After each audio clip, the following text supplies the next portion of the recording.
खाली तारा पान भाई तो बढ़ते हुए तमाम कुरीतियों के खिलाफ लड़ करके हमारे आपके अरमानों या सपनों को पूरा करने का काम करें। बिहार में इस वर्ष विधानसभा का चुनाव होना है और चुनावी बिगुल बजने से पहले तमाम नेता अब मैदान में आ गए हैं और तमाम पार्टियां अपनी अपनी तरीक़ा से तैयारी कर रही है, जनता के बीच जा रहे हैं। जो पार्टी सरकार में है वो भी जनता के बीच में जा रही है, जो विपक्ष में है वो भी जनता के बीच जा रही है और जनता से अपील कर रही है। कोई सरकार बनाने को लेकर के बातें कह रही है, लेकिन पशुपति पारस जो है अलग ही मुहिम छेड़े हुए हैं। उनके पार्टी के नेता अलग मुहिम छेड़े हुए हैं, दलितों के बीच जा रहे हैं। हालांकि चिराग पासवान और जीतन राम मांझी कहते हैं हम दलित के नेता हैं, लेकिन अभी भी दलित की बहुत सारी समस्याएं हैं जिसको सुनने के लिए सीधे यशराज पासवान जो है वो दलित बस्ती जा रहे हैं। प्रिंस पासवान भी कई जगह हमने तस्वीर दिखाई थी। देखिए अब हम तस्वीर दिखा रहे हैं सारण जिले की, जहां पर पंचायत में दलित बस्ती पहुंच गए हैं और वहां पर लोग इकट्ठा हो गए हैं उनको सुनने के लिए। देखिए ये तस्वीर है जहां पे तमाम लोग इकट्ठा हुए हैं, सुन रहे हैं और ख़ास करके यशराज पासवान युवा नेता हैं, वो सुनने पहुंचे कि आखिर दलित की क्या समस्या है।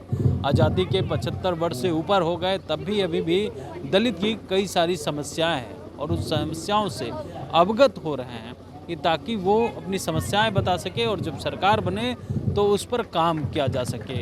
इन दिनों SIR का मुद्दा भी काफ़ी गर्म है और जो चुनाव आयोग के द्वारा कहा गया कि गहन मतदाता पुनरीक्षण हुआ उसको लेकर के भी सवाल उठ रहे हैं। लगातार नेता प्रतिपक्ष तेजस्वी यादव इस पर और लोकसभा के नेता प्रतिपक्ष राहुल गांधी सवाल उठा रहे हैं और इस पर एक बड़ा सवाल है, चाहे वो नाम जोड़ना हो काटना हो, इस तमाम जो है सवाल हैं। इन तमाम सवालों के बीच एक सवाल यह भी है कि क्या दलित के नाम कट गए हैं, इसकी भी जानकारी लेने के लिए यशराज पासवान पहुंचे हैं और तमाम लोगों से जानेंगे कि क्या क्या समस्या है और इन समस्याओं का समाधान कैसे होगा। हालांकि बिहार में 20 वर्ष से CM नीतीश कुमार की सरकार है, तब भी दलित की बहुत सारी समस्याएं हैं जिससे अवगत होने के लिए खुद यशराज पासवान पहुंच गए हैं। आप तमाम तस्वीर आप अपनी स्क्रीन पे देख पा रहे होंगे कि कैसे जो है यशराज पासवान अपने तमाम जो है दलित भाइयों के बीच बैठे हुए हैं और एक एक करके लोगों से चीज़ों को सुनेंगे कि आखिर क्या समस्या है, क्या दिक्कत आ रही है। इतने बार सरकार होने के बावजूद भी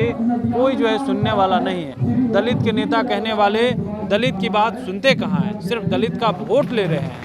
और पशुपति पारस और उनकी पार्टी ने इस बार पूरी तरीके से ये मन बना लिया है कि दलित चौपाल के माध्यम से दलित की बात सुनी जाएगी और दलित की समस्याओं पर ध्यान दिया जाएगा। अब तक जो सरकार नहीं कर पाई उस काम को करने के लिए उनके पार्टी के नेता और युवा नेता यशराज वो दलित के बीच में आ गए हैं। और अब देखने वाली बात होती है कि इस बार दलित किसके साथ रहता है, क्योंकि पशुपति पारस कहते हैं कि हमने दलितों के लिए काम किया है, बाकी लोगों ने सिर्फ ठगने का काम किया है।